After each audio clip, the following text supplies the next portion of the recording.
Welcome back to Touch to Click. Today I'll show you how to disable BitLocker in Windows 11 on your PC. Fast and simple. It takes only a moment. Now let's get started. Step 1.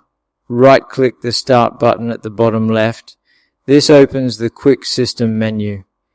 It gives direct access to important controls. Step 2. Click on System, where your main device settings are located. This is where core options are managed.